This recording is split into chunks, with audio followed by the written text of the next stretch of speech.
C'est vraiment une très grande joie et un grand plaisir de vous retrouver encore dans ces merveilleux numéros de l'EP Christ Aura où nous sommes en train de parler d'un merveilleux sujet, comment garder sa constance. Alors, particulièrement, je viens vous parler de comment garder la constance de sa nature.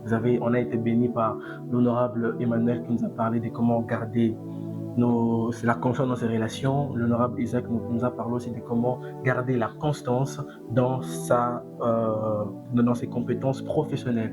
Et moi, je vais vous parler de comment garder la constance dans sa nature. Alors, aujourd'hui, il y a plusieurs personnes qui se lamentent, qui s'inquiètent de pourquoi ils n'arrivent pas à garder leur état d'être. Ça veut dire qu'ils sont souvent changeants.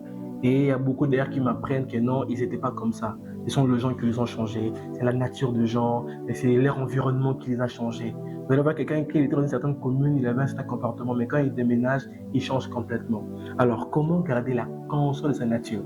Quel que soit le milieu, l'environnement, quel que soit le type de personne qui est en face de vous, mais que personne n'arrive à changer votre nature. C'est comment garder la constance de sa nature. Alors, déjà, on va comprendre une bonne chose, c'est que la nature, c'est ce que la personne est réellement sans pour autant forcer. Vous savez, une mangue reste une mangue.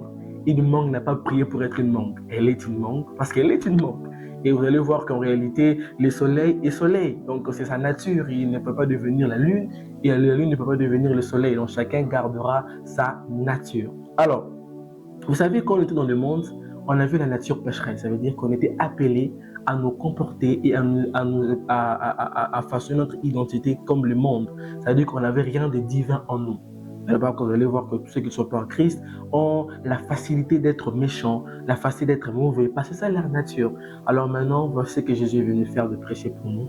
C'est qu'il est venu nous apporter un changement de nature, qu'on appelle autrement la nouvelle naissance. Déjà qu'il a très bien détaillé en Jean chapitre 3, du premier verset jusqu'au dernier verset. C'est-à-dire que nous qui sommes nés de nouveau, on n'a plus la nature pécheresse des hommes. Maintenant, nous avons la nature de Dieu, où nous sommes appelés à nous comporter différemment. Donc, on n'est plus appelé à être comme de la vaine manière du monde comme on l'était. Maintenant, on a une nouvelle identité, une nouvelle façon de vivre. Alors, dans notre nouvelle façon de vivre, on est censé être de bonnes personnes. Parce que Jésus n'est pas venu nous faire de mauvaises personnes, mais par contre de bonnes personnes. La parole déclare d'ailleurs, ne vous lassez pas de faire du bien. Alors, aujourd'hui, il y a beaucoup d'enfants de Dieu, comme je le disais dans mon introduction, qui vraiment dans cette nouvelle nature en Christ, il sait que Jésus l'a changé, il sait que Jésus l'a transformé, qu'il est appelé à être quelqu'un de nouveau, à faire du bien, à aimer, à pardonner, à partager, mais c'en est de trop. Surtout quand vous avez l'impression que vous donnez plus que ce que vous recevez. Donc quand vous avez l'impression que c'est plus que vous faites du bien qu'on vous trahit. Alors vous vous dites, non, moi je change, je veux aussi changer, je veux aussi devenir comme les autres. Non. Il y a 3 choses que j'aimerais vous partager pour vous aider à garder votre constance dans votre nature. 1. Déjà, ce qui permet à ce que vous puissiez croire que vous pouvez changer, c'est l'effet que vous croyez que vous pouvez changer. En réalité, l'homme n'est que le résultat de sa pensée. Je vous assure, le diable est un menteur. Déjà, le fait que vous puissiez vous mettre dans un standing de croire que vous pouvez changer, automatiquement vous allez changer. Je n'imagine pas un lion se mettre là à penser qu'il peut devenir une poule. Ça ne passe même pas dans la tête. Il ne peut jamais penser devenir une poule parce qu'il sait qu'il est un lion. Il ne sera jamais une poule. Maintenant, s'il commence à croire qu'il devient une poule, ça c'est devenu un problème. Donc déjà, le fait que vous puissiez croire en vous, que vous mettez cette possibilité de changement, va automatiquement occasionner un accès au diable afin de vous pousser au changement. Par contre, votre nature, elle est intacte. Elle n'est pas appelée à être changée. L'information est un pouvoir. Vous savez, tout ce que nous pensons en nous ne forme pas notre personnalité. Vous savez, dans notre esprit, on peut penser à beaucoup de choses. Tu pourrais aussi penser, moi, en tant que chrétien, à ne pas pardonner. Tu pourrais aussi penser à faire du mal. C'est normal, parce que notre cœur est comme un océan, rempli de choses à l'intérieur. Maintenant, ce qui fait notre personnalité sont nos actions, c'est que l'on fait. Ça veut dire qu'il faudrait avoir la capacité de trier en soi les bonnes pensées afin de garder la conscience de sa nature. Ça veut dire que ce n'est pas parce que je pensais que je peux haïr quelqu'un que je dois le faire. Et ce n'est pas parce que je le pensais que je suis ce que je viens de penser. Il faut savoir trier en soi ce qui forme notre bonne personnalité en Christ. Et puis de deux, ce qui est important de savoir, c'est qu'en réalité, comme je le disais tantôt, regardez comme le soleil.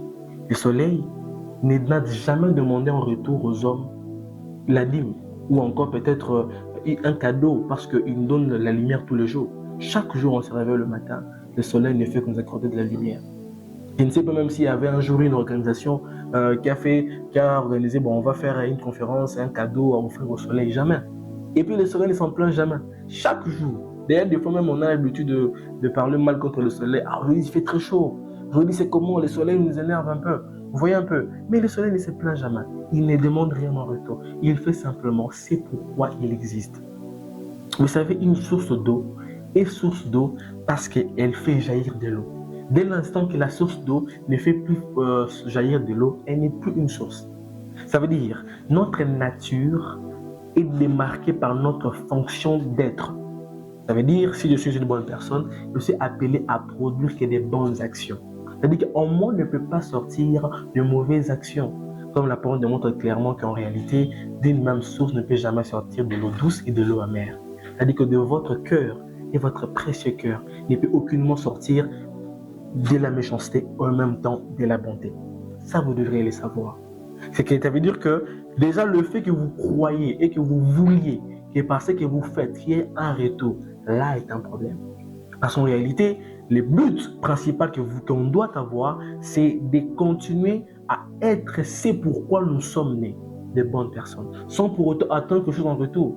Attirer exemple du soleil, attirer exemple de la nature, attirer exemple même de Jésus. Vous savez, Jésus a fait quelque chose de très merveilleux. Il est mort pour nous à la croix, sans pour autant avoir la garantie qu'on croira en lui. Donc Jésus était mort à la croix pour ceux qui ont cru et ceux qui n'ont même pas cru en lui.